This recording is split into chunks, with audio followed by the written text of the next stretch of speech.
probably the greatest lesson my dad ever told me was he said that the concept of somebody catching the wrong end of a stick doesn't exist, because when you're speaking as a communicator, you are responsible for the understanding of the other person.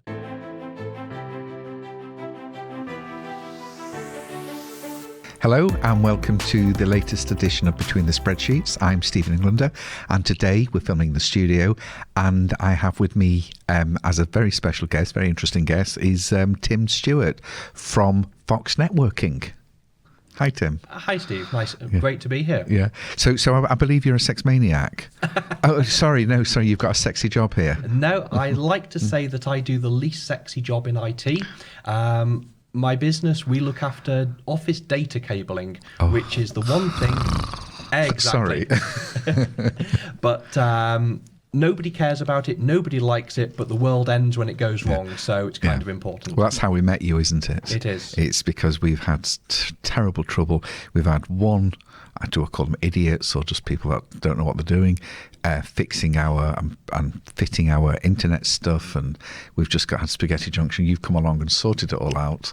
And you've seen, you didn't care about it.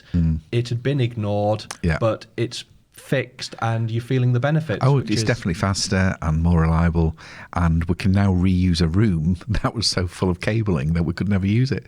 So how that was a massive big box, and now it's not that big. Because it's been designed, it's been planned, and it works. Yeah. I think this is so often a problem with small businesses that first of all, they don't tend to react to very much until it actually breaks down, and they like to be able to see what people are doing, and this is all up there in the cloud. And I think it's one of those problems that people have got more and more, that people like me, for instance, I'm used to talking face to face with people. So if the internet went down, it's not the end of the world, or I had a calculator, but now everyone's business is so much in the cloud. People like you are invaluable now. Exactly, and it was what I said. It was what I said when I came here. Was yes, it's working at the moment, but what is the cost to your business if it stops? Oh, it's murder. I mean, we could go out. We could be out of business if our data systems went down. We certainly lose a day's work, 2 days' work, and when you've got 30 odd people around, it's a lot of wages to be paying for them to sat around. It's a lot of dead money, and your reputation to your clients, and the cost of fixing it is relatively small for that certainty and that peace of mind that it's not an issue. Yeah, it's just knowing that you can trust somebody, because I have had person after person, as you've seen, and each one that have come in have just, I don't know whether they've stuck plasters over stuff or they've just been, I don't know what they've done. No, so, it's that. It's starting from a clean slate and going, right, what have we got? What are we trying to achieve? What's the budget? And then doing something holistically to create what is required, rather than just, what I need right now is X, so we'll take it from there. Yeah. Well, a lot of people come on this show with me to tell everybody out there that's watching it a little bit about your business, and it's a little bit of promoting you and me and everything. And it's also nice to look at people that are still quite young and have been quite successful, and they've sort of got out there and they're going to do something. So, what made you get into this game? Because you're not the normal person that you'd expect to be in this type of business. I'm a real... He's very posh, is what I meant. My nature is I'm a techie person. Right. I studied aerospace engineering at uni, but I don't like doing desk-based work. I've always built things, I've always made things. So I was looking for something that's a combination of both tech-based and physical doing stuff. And there's not a huge amount that's both. It's either there's a lot of IT support companies and IT support work, but it's all desk-based. There's a lot of building companies, but it's just throwing hammers around. So it's fair to say, really, that head in the clouds but feet on the floor. Yeah, absolutely. And see what I did there? Did you see what I did there? I like that type of thing. But it's a very difficult area to as you say, to make it interesting. It's like my partner often says to me that she asks me about my day because it helps her get to sleep. Yeah. Are you in the same boat? After 12 years together, my wife has just long since given up because she's given up pretending to care. And she doesn't listen. No.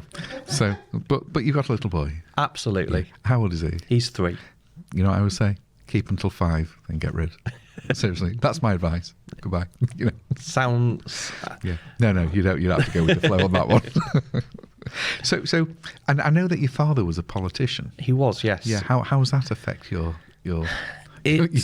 state of mind? It's really interesting. I grew up in an environment where I was held to account for what I said. Things change, new information comes along, but what you say at any moment in time, based on the information available for, you are responsible for your words. And probably the greatest lesson my dad ever told me was he said that the concept of somebody catching the wrong end of a stick doesn't exist, because when you're speaking as a communicator, you are responsible for the understanding of the other person. If they don't understand your meaning, you've not communicated effectively. Do you know that is very insightful and so true. I'm grateful for that, because if people understood my meaning, no one would speak to me, and I might even get attacked. You know, no, but that and you, because I noticed before you said, "Excuse me," if I pause before I answer, and you know what? It's something that I get told to do all the time. But you're listening, you're taking it in, and you're giving an answer. And we could train that, couldn't we? We could set up a school and train people to actually listen, to respond to the question as given. Yeah. So you're doing it to me again? That's great. Let me write these things down. I can use these later. Yeah, no, that's very interesting. So what I always like to do, you've already given some good advice to people out there. That listen, guys. You know, what is it? Is it hear me, O Israel? I've always like that. Where the difference between listening, which is an active art of hearing, and actually taking it in on board. And I've always found that. I mean, I suppose that it's like being in a classroom, isn't it? Some kids, a good teacher gets you engaged with the business, with what they're talking about. Exactly. It's and they find the way to communicate for the subject that works. Yeah. And it does work even in business, because if people feel you're hearing them, if they feel that you know what they're saying and you understand them, you create much stronger relationships with people. Don't you? I mean, look at you. You came in.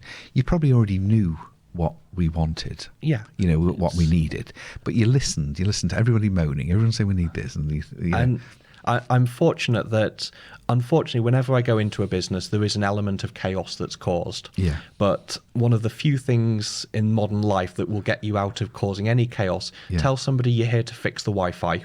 Yeah. And it doesn't matter if you collapse plaster onto their desk and knock the chair over. Yeah. You know, everyone's just so grateful. Yeah.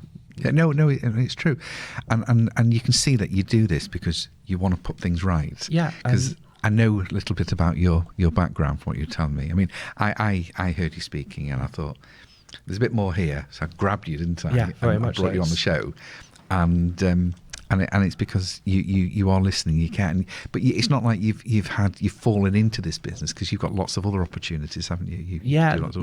This was very much planned. Yeah, it's I was looking to start a business that had a long-term viable future that I could expand, and I found something where every single person in the modern world relies on digital devices connecting to the internet. Yeah. If it's just your smartphone at home connecting to your router, or if it's an office with 100 people in it, that connection is the lifeblood of modern society. And while there's 10,000 telecoms firms out who'll sell you an internet line, and 10,000 IT support firms who'll make sure the PC is working right, there's very, very few companies who look after that little bit in the middle, because nobody cares about it. It's incredibly hard to get the average person excited about the cables that run around the office. Yeah. But as I said before, if it stops working, watch the world end. Yeah. Well, your contact details will be coming up at the bottom of the screen. So if anybody does want to contact you, absolutely, contact you direct. And if you feel you've been a bit embarrassed and you want me to introduce you, just contact me. But this is a point I try and make to people all the time, that you plan next year's business today. You sort of know where you want to be before you start. Yeah, absolutely. And that's exactly what you've done, isn't it? Yeah, things don't just fall into place. So does this mean that you're not going to be making episodes of The Simpsons anymore? Oh, is that a different Fox network? Where did you get the name Fox Network from? Because I like a nice, easy, stressful life. Yeah. About 3 and a bit years ago, my wife was pregnant. Well, my fiance at the time was pregnant. So we decided to move house while she was pregnant and about to have a baby, and that seemed like the perfect time to start a business. Right. Yes. Yes. Always want to reduce stress, get married, have kids, start a business. Go for it. Yep. And there was a conversation going about, was Hannah going to take my name or did she want to keep her name? Right. And Hannah's surname was Fox. Okay. So we ended up with a negotiated compromise where she took my name and the business took her name, hence Fox Networking. That's a good compromise. Yeah. Yeah. So yeah. No, it's. So I'm always interested where people get the names from. Do you know? I was in China once, and we were looking with a client. We were looking at a business for him because we were introducing him to people out there, and he was buying clearance stock, and we thought of we were throwing names at him, and one he liked, and it was Fu King Mitsia. So it PHUQING, and Mitsia is a Jewish term for a bargain. And we actually got it thrown in company's house. Nobody picked it up, and people used to say, "What's Fu?" Oh, yeah, it's important names. So we've had some good advice from you, haven't we? Plan your business, listen to what people want. All exciting. The interesting part of that is when you're listening to somebody, you're listening to a prospective customer, daft though this sounds, they will tell you how to sell to them, because people care about what it will do for them. They don't care about the 83 other things. It's it's focusing benefits. on the thing that they care about. Just the benefits, the benefits we always used to get told. Yeah. That's very good. But for someone who is obviously a planner, someone's very meticulous, and someone who's 1, 2, 3. Yeah. What fuck ups have you made? Oh, all of them. Go on, give me one. Give me a good story. Let's throw a spanner in the work. Give me something really embarrassing. Oh God, that's a great question. Well, there's always the occasional cutting a wire that you think is just is dead and is actually live and bang. Yeah. How you got out of that one? Oh, you dust yourself off. You pick yourself up off the floor if it was really live. Oh, right. And go and patch it back together, usually going around saying, sorry everyone, give me 2 minutes, I'll get it back. Yeah, I knew you'd say that. Apologise, take responsibility and put it right. Yeah.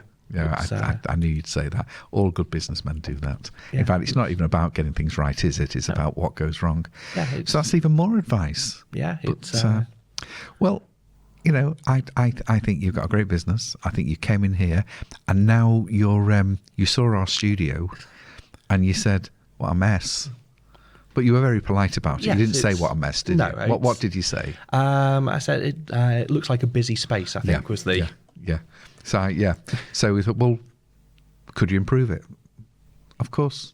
Let me give you some ideas. So now you're going to redesign our whole studio, aren't you? Yes. So it just pays, come in, talk to people, see what's going on. Because it's not just the internet stuff you do. No. Your passion is with a studio, isn't it? Well, my passion is with allowing people to do what they're supposed to do. Businesses are best when people do what they're supposed to do. Yeah.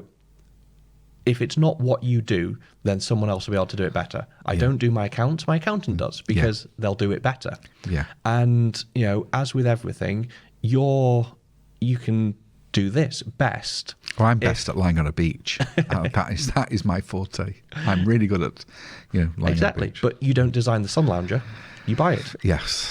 And that's the thing, you focus on what's best for you, and you get other people to support you with everything else. Yeah.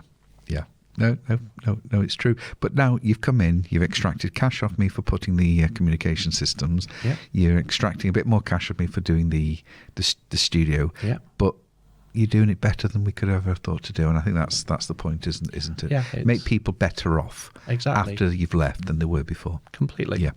Well, I just want to thank you very much for coming in the studio. No, it's been great to be here. I want you to thank you very much for putting up with me and giving me some very good things to think about. And I look forward to working with you in the future. Have you got any final words? Know what you want to achieve. Yeah. Okay. And then figure out how to achieve it.